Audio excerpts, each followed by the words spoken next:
Je crois que Xavier s'apprête à piloter, peut-être pas la faire démarrer quand même, mais cette moissonneuse-batteuse. Il est monté tout en haut, prêt à prendre le volant. Xavier, c'est à toi. Oui, alors tu as posé la question, est-ce que c'est dangereux de conduire une moissonneuse-batteuse? Si c'est moi, oui. Si c'est quelqu'un de compétent, non, parce que ça se passe dans toutes les règles de l'art de la sécurité. Je suis en compagnie de Peter, ça va bien? Ça va, merci. Alors Peter, il est directeur technique d'une concession agricole. Alors Peter, c'est une moissonneuse-batteuse, c'est énorme, mais c'est pas la plus grosse. Alors celle-ci, elle fait combien de tonnes? C'est quoi ses envergures? Et c'est quoi la plus grosse moissonneuse-batteuse que tu puisses avoir? Alors en fait, celle-ci, c'est un modèle de 440 chevaux avec 9000 litres de capacité en trémie, donc ça c'est le grain.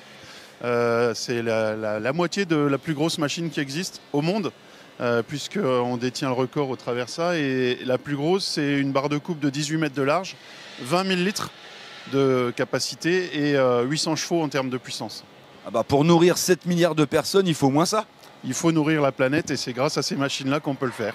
Alors pourquoi est-ce que j'ai tenu justement à demander à Peter quelques explications? C'est tout simplement parce que la moissonneuse-batteuse, dans les années 50, 60, il fallait avoir des compétences agricoles, on se mettait derrière la moissonneuse-batteuse et puis non, là maintenant c'est terminé.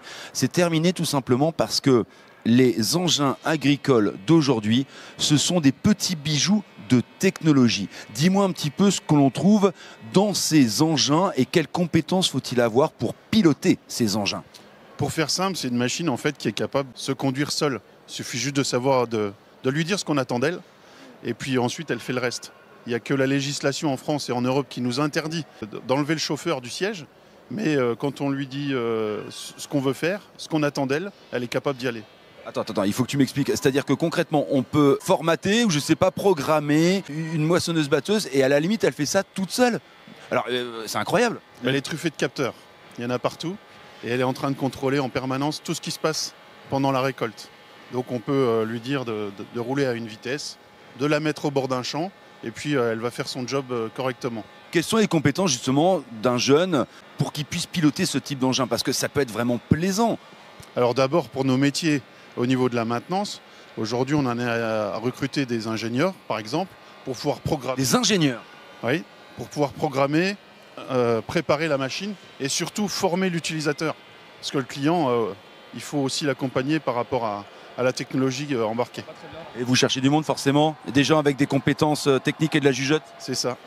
Beaucoup de personnes nous manquent et c'est un métier qui est méconnu puisque c'est pas courant.